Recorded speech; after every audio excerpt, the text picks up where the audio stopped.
Bismillahirrahmanirrahim. Assalamualaikum warahmatullahi wabarakatuh. Innal hamdalillahi wahdah. Allahu waliyul ladzina amanu yukhrijuhum minadh dhulumati ilan nur. Asyhadu an la ilaha illallah wahdahu la syarikalah wa asyhadu anna Muhammadan abduhu wa rasuluhu la nabiyya ba'dah.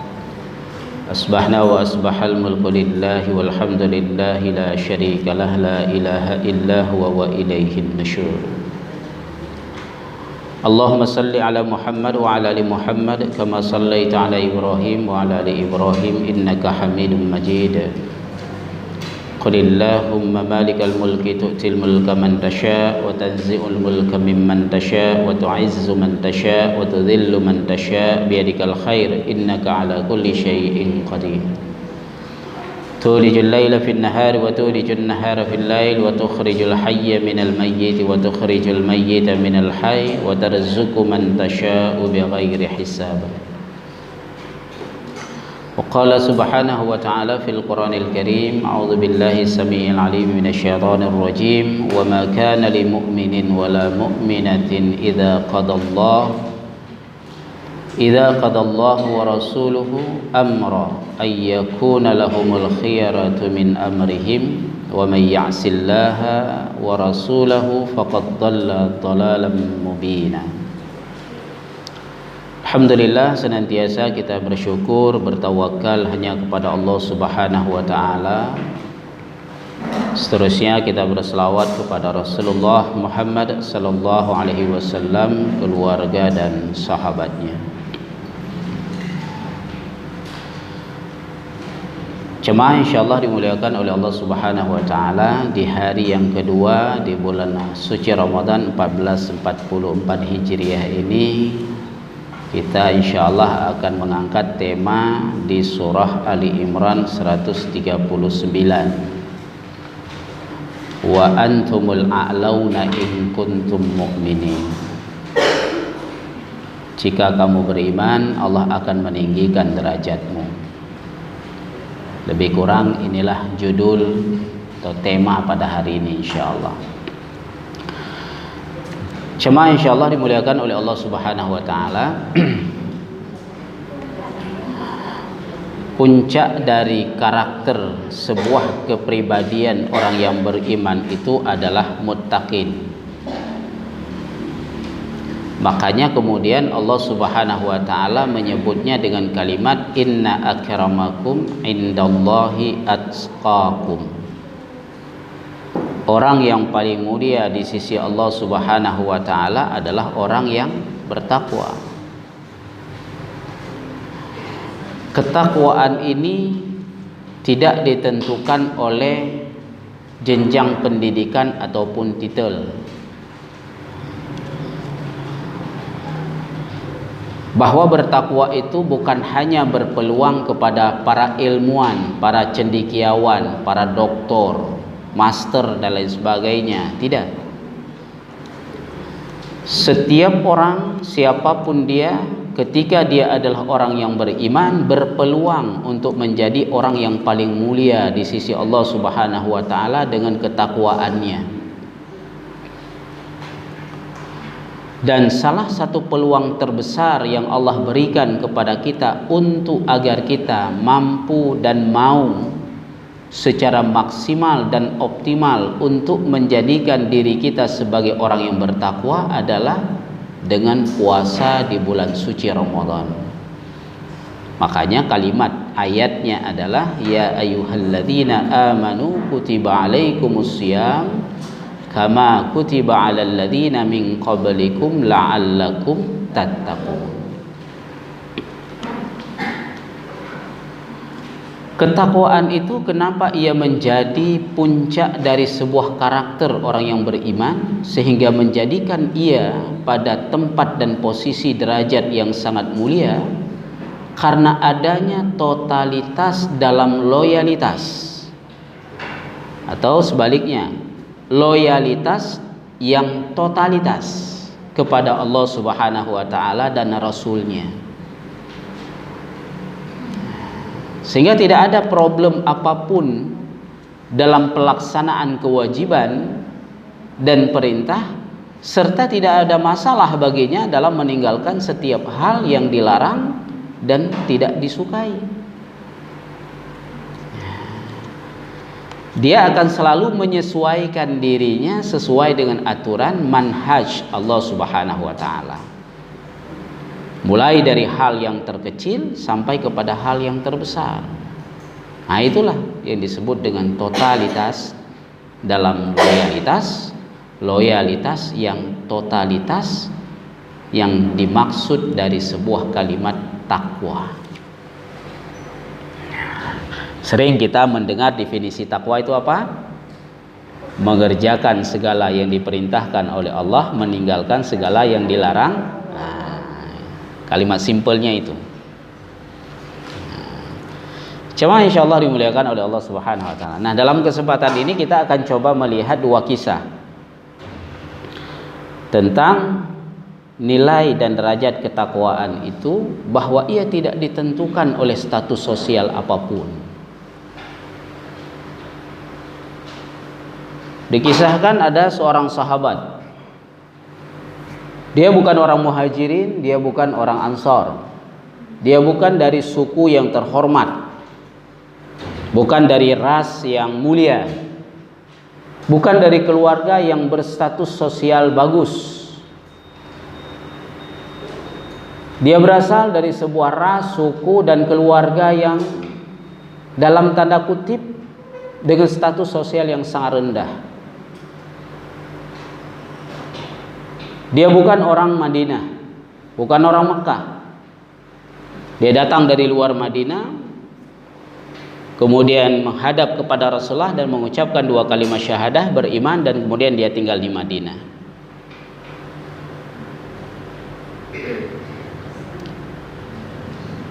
Secara fisik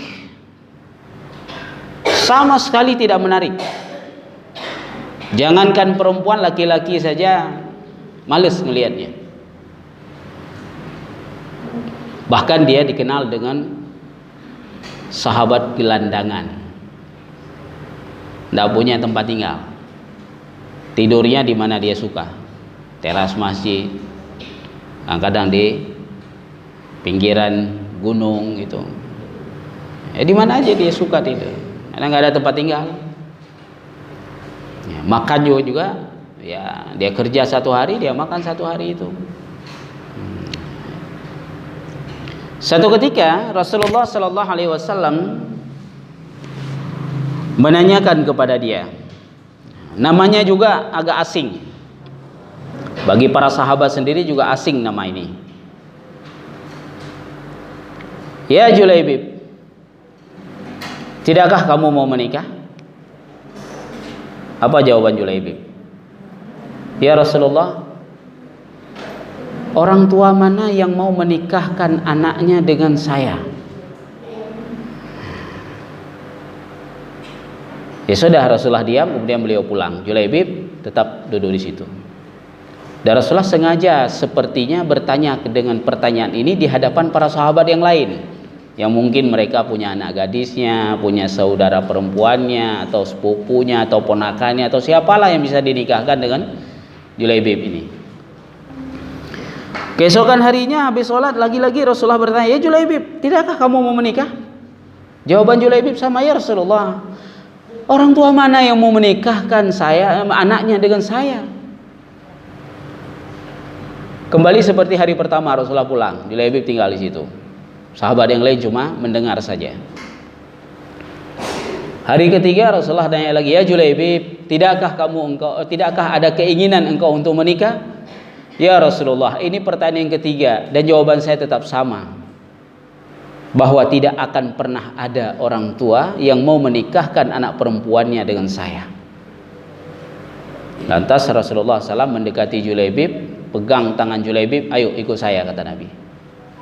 Kemana ya Rasulullah? Kita akan melamar. Untuk siapa? Ya untukmu. Saya yang kelamar. Sampailah Rasulullah di sebuah rumah yang sangat-sangat disegani oleh kaum Ansor. Orang yang berstatus sosial tinggi, kaya raya, dan terkenal bahwa di dalam rumah itu ada seorang gadis yang sangat jelita. Belum ada yang berani datang untuk melamarnya dengan berbagai kekhawatiran yang ada dalam dirinya. Takut nggak diterima, takut maharnya tinggi, takut ditolak, macam-macam. Sehingga tidak ada yang berani datang. Rasulullah SAW kemudian mengatakan kepada sahabat mulia ini, yang kaya raya ini, yang berstatus sosial tinggi ini, dari kaum Ansar ini, yang sedang ada di dalam rumahnya seorang gadis jelita, wahai sahabatku, aku ingin melamar anak gadismu. Mendengar itu gembira sekali, dia bahagia. Ya Rasulullah, siapa yang akan menolak lamaranmu? Dikiranya untuk Nabi. Jangan salah paham, kata Nabi, saya melamarkan anak gadismu untuk sahabatku ini. Nah, Julaibib udah nunduk aja duduknya, gak berani ngelihat. Karena emang dia gak pede untuk ngelihat siapapun. Dan dia hidupnya tidak bergabung dengan sahabat-sahabat yang lain. Dia menyendiri aja begitu. Lantas yang punya rumah tadi mengatakan, ya Rasulullah, kalau untuk sahabatmu itu saya kompromi dulu. Langsung berubah jawabannya. Dia masuk ke dalam rumah, dia ngomong dengan istrinya, wahai istriku, Rasulullah datang untuk melamarkan anak gadis kita. Oh, istrinya juga setengah histeris mengatakan, ya terima, karena Rasulullah ini jangan ditolak. Tunggu dulu, bukan untuk dia. Itu siapa juga? Tuh, Julaibib. Di luar dugaan, apa jawaban istrinya? Untuk si cebol gelandangan itu. Nah, Julaibib kebetulan seperti saya katakan di awal tadi, tubuhnya saja nggak ada yang suka, cebol, pendek, gempal begitu, kecil, udah itu gelandangan. Oh tidak, kata istrinya, kalau untuk orang cebol gelandangan kayak begitu enggak. Mau dibawa kemana anak kita? Mau dikasih makan apa anak kita ini? Enggak ada. Maka bersepakatlah mereka keluar berdua untuk menemui Rasulullah SAW dan memberikan jawaban penolakan. Ya Rasulullah, kami belum bisa menerimanya. Baik, kata Rasulullah, tidak ada masalah. Karena wali itu berhak menerima dan berhak menolak. Maka Rasulullah meraih tangan Julaibib yang semakin tertunduk, yang semakin malu, yang semakin tak pede dia. Diajaknya, "Enggak apa-apa Julaibib, kita keluar." Sejurus kemudian apa yang terjadi? Anak gadis yang jelita itu keluar dari kamarnya dan mengatakan, "Ya Rasulullah, jangan keluar dulu. Demi Allah ya Rasulullah, engkau datang dengan sebuah kemuliaan ke rumahku ini untuk melamar diriku untuk sahabatmu. Sebuah keyakinan saya ya Rasulullah bahwa inilah yang terbaik menurut Allah. Saya terima lamaranmu." Bapak emaknya langsung terperanjat dan tidak bisa berkata apa-apa. Keluh lidah mereka. Lantas dia menghadap kepada bapak ibunya dan dia mengatakan, "Wahai bapak dan ibuku, tidakkah kalian mendengar firman Allah Subhanahu wa taala di dalam surah Al-Ahzab?" Apa kata Allah di sana? "Wa ma kana lil mu'minin wala mu'minatin idza qadallahu wa rasuluhu amra ayyakuna lahumul khiratu min amrihim." Tidaklah pantas bagi seorang mukmin laki-laki dan juga bagi seorang mukmin perempuan, siapapun dia, kalau sudah menyatakan dirinya beriman, tidaklah pantas apabila kemudian Allah telah menetapkan sebuah keputusan terhadap sebuah urusan, kalian memiliki pilihan-pilihan yang lain dalam urusan kalian. Ayyakuna lahumul khiyaratu min amrihim. Kalian punya pilihan-pilihan yang lain dalam urusan kalian, padahal Allah sudah menetapkan. Wahai ayah dan ibu, baca dan pahami ayat ini baik-baik. Saya yakin Rasulullah tidak datang dengan hawa nafsunya. Saya terima lamaran Julaibib. Singkat cerita, Julaibib sendiri pun setengah tidak percaya, seolah dia bermimpi dengan apa yang barusannya dia dengar. Dan Rasulullah SAW kemudian berdoa dengan luar biasa, semoga Allah memberkahi hidupmu wahai perempuan, semoga Allah berkahi semua yang kamu lakukan, Allah mudahkan semuanya, Allah turunkan dari langit dan bumi, dan Allah keluarkan dari bumi rezeki untukmu, dan Allah akan kumpulkan kamu bersama dengan bidadari di dalam syurga. Sebuah untaian doa yang luar biasa yang Rasulullah berikan kepada perempuan ini. Rasulullah pulang dan beritahukan kepada menantunya Utsman bin Affan radhiyallahu anhu, ya Utsman, Julaibib telah diterima lamarannya oleh keluarga fulan. Utsman pun terperanjat. Belum ada yang berani melamar perempuan itu, tiba-tiba Julaibib yang diterima di sana. Ini luar dugaan. Utsman langsung mengatakan, ya Rasulullah, seluruh biaya pernikahan Julaibib saya tanggung. Mulai dari maharnya sampai kepada pesta pernikahannya, Utsman bin Affan tanggung semuanya. Terjadilah pernikahan itu. Ya. Baru malam pertama karena capek mungkin belum disentuh istrinya, belum dia apa-apain. Subuh dapat pengumuman bahwa Rasulullah menyeru orang-orang untuk berperang. Panggilan jihad tiba. Demi mendengar itu, Julaibib loncat dari tempat tidurnya, langsung nggak ngomong apa-apa, nggak pamit pun kepada Nabi, nggak izin, karena memang kalau dia izin tidak akan dikasih oleh Nabi, karena baru nikah ini, istrinya aja belum disentuh. Maka dia diam-diam ikut saja dalam perang itu. Tapi dalam peperangan itu Rasulullah melihat kelebatan tubuh Julaibib ada di sana. Usai perang, Rasulullah mencari-cari Julaibib. Sampai-sampai beliau bertanya kepada para sahabat, adakah di antara kalian yang merasa kehilangan? Mereka saling bertanya, tidak ya Rasulullah. Adakah di antara kalian yang merasa kehilangan? Tidak ya Rasulullah. Saya merasa kehilangan. Cari sahabat saya. Siapa ya Rasulullah? Julaibib. Terperanjat semua mereka. Maka mereka kemudian mencari-cari Julaibib sampai di luar arena perang. Di belakang bukit sana ketemulah 8 jenazah. 7 jenazah musyrikin, 1 jenazah Julaibib. Rasulullah sallallahu alaihi wasallam ketika melihat jasad Julaibib itu langsung jatuh di depan jenazah Julaibib sambil mengatakan, Allahumma inni minhu wa huwa minni. Ya Allah, sesungguhnya diriku adalah bagian dari diri Julaibib, dan Julaibib adalah bagian dari diriku. Karena tubuhnya kecil, Rasulullah mengangkat tubuh Julaibib sendiri dengan tangannya. Julaibib syahid setelah membunuh 7 orang musyrikin. Dan Rasulullah perintahkan, sambil beliau menggendong Julaibib, Rasulullah perintahkan para sahabat untuk menggali kuburannya.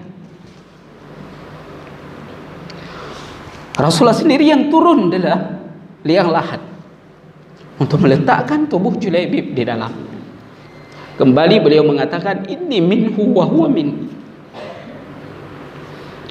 Bahwa diriku ya Allah bagian dari diri Julaibib, dan Julaibib bagian dari diri. Dan inilah orang yang pertama sekali diperebutkan oleh para bidadari di dalam syurga. Inilah ketakwaan dan inilah kemuliaan. Sepeninggalan Julaibib, istri Julaibib setelah masa iddahnya berakhir dilamar oleh banyak para sahabat, semuanya ditolak. Jawaban istri Julaibib cuma satu, saya ingin memperebutkan Julaibib bersama dengan bidadari surga nanti. Saya cemburu dengan Julaibib, saya ingin merebut dia dari perebutan para bidadari dalam surga. Jemaah insyaallah dimuliakan oleh Allah Subhanahu wa taala. Inilah kemuliaan, inilah ketakwaan, inilah keimanan. Ya. Sehingga di dalam surah Ali Imran tadi Allah Subhanahu wa taala mengatakan wala tahinu wala tahzanu wa antumul a'launa in kuntum mu'minin. Tidak perlu gundah, tidak perlu takut, tidak perlu gelisah, tidak perlu risau dengan hidup ini. Jika kamu adalah orang yang beriman, pasti Allah akan mengangkat derajatmu dengan sangat tinggi. Wa antumul a'launa in kuntum mu'minin. Ini kisah yang pertama. Kisah yang kedua adalah ketika syariat adzan mulai disyiarkan. Maka yang diperintahkan oleh Allah oleh Rasulullah sallallahu alaihi wasallam untuk mengumandangkan kalimat adzan itu adalah Bilal. Nah, saat pertama sekali Bilal akan mengumandangkan adzan, dia harus naik ke atas Ka'bah.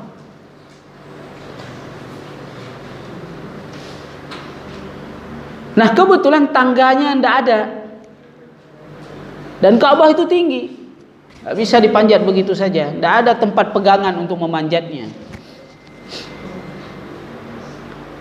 Tapi bila harus naik ke sana untuk mengumandangkan azan. Apa yang berlaku kemudian? Datanglah para sahabat senior, Abu Bakar, Umar, Uthman, Abdurrahman bin Auf, Ali bin Abi Thalib, Sa'ad bin Abi Waqqas, dan lain sebagainya, datang kemudian berkumpul untuk menyiapkan diri mereka diinjak oleh Bilal. Kaki mereka, pinggang mereka, tubuh mereka, bahu mereka, sampai ke kepala mereka diinjak oleh Bilal, untuk agar Bilal bisa naik ke atas Ka'bah sana. Bilal yang tadinya seorang budak hitam, miskin, junior dia, status sosialnya tidak bagus, tapi karena Rasulullah yang memerintahkan dia untuk mengumandangkan kalimat adzan itu, maka para senior tadi, yang bahkan sebelum Islam status sosial mereka sudah sangat tinggi, mereka adalah para tokoh-tokoh besar, mereka adalah orang-orang kaya, orang-orang yang disegani di Mekah. Orang-orang musyrikin melihat itu terbengong-bengong semuanya. Abu Bakar, Umar yang gagah perkasa itu, yang luar biasa itu, diinjak kepalanya oleh Bilal untuk bisa naik ke atas Ka'bah. Bahwa dalam keadaan apapun yang namanya takwa itu tidak ada istilah senior dan junior.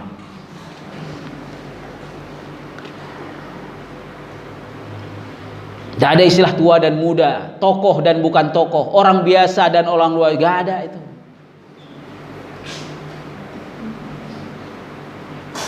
Dan apa yang didapatkan oleh Bilal kemudian hari saat pulang dari peristiwa Isra dan Mi'raj, Rasulullah SAW mengatakan, saat saya diberi kesempatan oleh Allah untuk melihat syurga, belum lagi saya masuk syurga, saya sudah mendengar terompah Bilal ada di dalam syurga. Belum lagi Rasulullah menjingok ke dalam surga, beliau sudah mendengar terompah Bilal sudah ada di dalam surga. Terompah Bilal itu terbuat dari kayu, sehingga kalau dia jalan itu dari jauh orang udah dengar. Gaya jalannya juga udah tahu. Bunyi terompahnya itu sudah gini ketahuan, ini Bilal nih. Nah, inilah ketakwaan, inilah keimanan, inilah kemuliaan. Cuma insyaallah dimuliakan oleh Allah Subhanahu wa taala. Maka salah satu hal yang diingatkan oleh Rasulullah sallallahu alaihi wasallam kepada kita adalah jangan bangga dengan amal dan kebaikan yang kita lakukan. Jangan merasa sudah baik, merasa sudah saleh dengan apapun yang sudah kita lakukan. Banyak harta kita sumbangkan, banyak amal sudah kita perbuat. Apakah itu akan menghantarkan kita kepada kemuliaan? Hanya Allah Subhanahu wa taala yang tahu. Dan tentunya ada syarat di sana, keikhlasan. Lillahi ta'ala. Tidak ada lil yang lain. Lil insan, ria'an nas, dan ada. hanya satu saja, lillahi ta'ala, keikhlasan. Wa ma umiru illa liya'budullaha mukhlishina lahuddin. Maka ketika Imam Al-Hasan ditanyakan oleh para jamaahnya, "Ya Imam, kami sudah berulang kali berpuasa. Ada yang belasan, ada yang puluhan kali sudah, setiap tahun puasa. Tapi kami tidak merasakan ada satu hal yang menjadi sebuah nilai positif dalam hidup kami untuk menjadikan kami lebih baik dari sebelum puasa. Kami bersemangat ketika bulan Ramadan untuk melakukan semua amal dan kebaikan dari hari pertama sampai akhir Ramadan. Tapi begitu selesai Ramadan, semangat itu seolah hilang. Apa yang terjadi dengan kami?" Maka Imam Al-Hasan mengatakan, bisa jadi salah satunya karena kalian tidak melakukannya berkesesuaian dengan sunnah Rasulullah SAW. Apa itu ya Imam? Salah satunya, sering kalian mengabaikan pada saat berbuka dan sahur. Puasa adalah ibadah mahdhah yang sama dengan ibadah mahdhah lainnya seperti sholat misalnya. Punya banyak aturan di sana. Ada syarat, ada rukun, ada sunnah, ada hal yang dilarang, ada hal membatalkan, ada hal yang makruh. Sunnah, ada sunnah hay'ah yang ringan, ada sunnah ab'ad, muakkad. Nah, waktu sholat kita lakukan semuanya, dari A sampai Z, sampai H yang terkecil pun kita berusaha untuk melakukannya sesuai dengan sunnah Nabi. Karena sallu kama ra'aitumuni usalli. Nah, sudahkah kalian melakukannya di puasa? Terutama pada bab buka dan sahur, kata Imam Hasan. Berbuka dan sahur itu bagian dari include ibadah puasa itu kan? Sama dengan sholat, dari takbir sampai salam. Di luar takbir, di luar salam, bukan sholat. Ada syaratnya yang harus dipenuhi. Wudu, menghadap kiblat, menutup aurat, suci dari hadas besar dan hadas kecil. Nah, itu syarat yang harus dipenuhi sebelum sholat. Kalian penuhi semua kan? Ya Imam. Nah, bagaimana dengan puasa? Sudahkah kalian penuhi semuanya? Atau hanya kalian memenuhi prasyaratnya saja, dari terbit matahari, dari terbit fajar sampai dengan terbenam matahari, yang kemudian saat memulai itu sahur dan saat berbuka kalian mengabaikan sunnah-sunnah Nabi? Ternyata ini salah satunya. Pada bab berbuka dan pada bab sahur tidak sedikit kaum muslimin mengabaikan sunnah Nabi. Tidak peduli dengan sunnah Nabi. Apa sunnah-sunnah. Ya. Punya selera sendiri. Bahwa 9 tahun Rasulullah SAW berpuasa, baik itu puasa wajib Ramadan maupun puasa sunnah pada hari-hari biasa, tidak pernah beliau berbuka illa bi rutabin aw tamarin. Nah, ini sunnahnya. Beliau tidak pernah berbuka kecuali dengan rutab atau tamar. Jika pada musim kurma, beliau buka dengan rutab. Jika bukan pada musim kurma, nggak ada rutab, maka beliau berbuka dengan tamar. Rutab, kurma yang belum matang, merah atau kuning warnanya, manis sedikit sepet. Kapan musim kurma itu? Mulai musim kurma bulan Mei, akhir Mei, Juni, Juli, akhir Juli puncak, masuk Agustus, September itu puncak-puncaknya, masuk Oktober mulai akhir dari musim kurma, masuk November udah nggak ada lagi. Desember, Januari, Februari, Maret, April itu bukan musim kurma. Maka pada bulan-bulan itu Rasulullah berbuka dengan tamar, ya, kurma yang sudah matang, coklat atau hitam. Nah, di musim kurma ada rotab, dia berbuka dengan rotab. Nah, ini sunnahnya. Jadi nggak ada kanji, nggak ada risol, nggak ada bakwan, nggak ada cagru, es teler, es cendol, es campur, dawet ayu, dawet da ayu, ada. Jadi maka cobalah kemudian bagaimana Rasulullah Sallallahu Alaihi Wasallam berbuka, menu berbuka, teknis berbuka, menyederhanakan bukaan. Repot kita dan gak rempong kita di rumah. Biasa aja, sederhana sekali menunya. Ambil korma 3 butir, makan. Ya, karena nggak ada rutab, tamar. Gitu. Minum air putih, mau manis kasih madu, minum susu. Nah. Susu kambing atau susu onta? Nggak ada, ya udah susu sapi. Rasulullah paling mengutamakan susu kambing. Kalau tidak ada susu kambing, baru beliau minum susu onta. Jadi itu bukanya, sederhana sekali. Itu sholat maghrib. Kemudian ritual apa yang dilakukan oleh Rasulullah SAW menjelang berbuka dan saat berbuka? Berdoa. Aisyah radhiyallahu anha mengatakan setiap kali Rasulullah berbuka, terutama pada bulan Ramadan, kami dikumpulkan. Kami disuruh duduk menunggu waktu berbuka. Sambil itu bermunajatlah, kata Rasulullah, berdoalah. Karena pada waktu itulah di antara waktu yang sangat-sangat ditunggu oleh Allah, kita bermunajat. Allah ingin mengabulkan semua doa-doa kita. Ini waktu istimewa ini.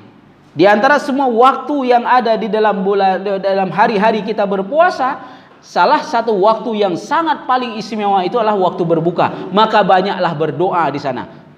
Minta apa yang kita ingin minta kepada Allah menjelang berbuka. Dan Rasulullah baru berhenti berdoa ketika Bilal mengumandangkan iqamah, bukan adzan, iqamah. Baru mulai beranjak dari tempatnya masuk ke masjid sholat maghrib.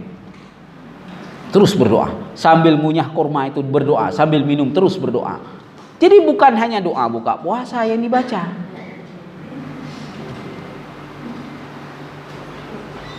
Demikian juga waktu sahur. Apa menu sahur Nabi SAW? Beliau lebih sering. Ya, kalau tadi tidak pernah berbuka illa birutab au tamar. Tapi kalau sahur lebih sering beliau makan kurma. Kebanyakan dari sahur beliau itu kurma. Sesekali kalau tidak dapat kurma baru yang lain. Sesekali. Jika tidak ada kurma. Tapi kalau masih ada kurma, tetap kurma yang beliau beli. Cuma jumlah butirannya berbeda dengan berbuka. Jika berbuka 3 butir, maka di sahur 5 atau 7 butir. Tetap ganjil. Ya, 5 atau 7 butir beliau. Beliau minum, selesai sahurnya.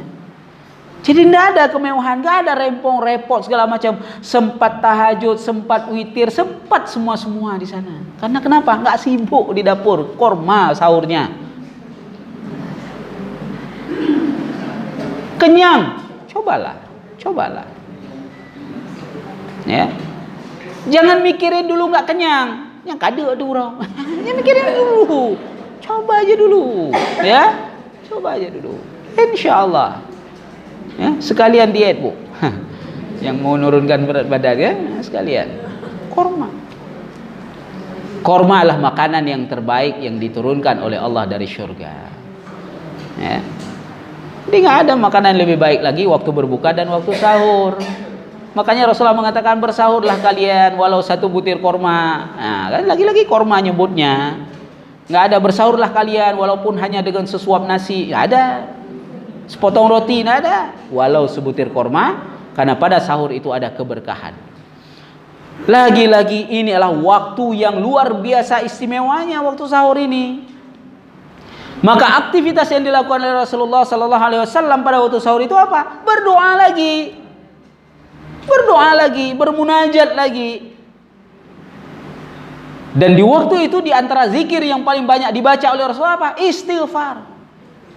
Wal mustaghfirina bil ashar, Ali Imran. Wabil ashar hum yastaghfirun, Adz-Dzariyat. 2 kali Allah mengulang dengan kalimat yang dibalik. Ya, di surah Ali Imran Allah mengatakan wal mustaghfirina bil ashar, di surah Adz-Dzariyat Allah mengatakan wabil ashar hum yastaghfirun. Artinya apa? Waktu sahur itu adalah waktu terbaik untuk kita melakukan istighfar. Dan waktu istighfar paling baik itu adalah waktu sahur. Maka perbanyaklah istighfar sana. Jika kalian punya banyak hajat, kata Rasulullah, punya banyak doa, punya banyak permintaan, capek mau ngomongnya, mau mintanya, maka perbanyak saja istighfar waktu sahur. Allah akan kabulkan apa yang menjadi hajat kalian, apa yang menjadi keinginan kalian. Gak usah ngomong, cukup dalam hati aja. Mulut tinggal baca astaghfirullahaladzim, astaghfirullahaladzim, astaghfirullahaladzim min kulli dzambi, astaghfirullahaladzim min kulli dzambi. Itu saja. Kapan Rasulullah berhenti berdoa, beristighfar, berzikir waktu sahur itu? Ketika Bilal mengumandangkan adzan masuk waktu subuh, baru berhenti. Beliau beranjak dari tempatnya, beliau masuk masjid, sholat tahiyat fajar, ya, kemudian beliau lanjut sholat subuh.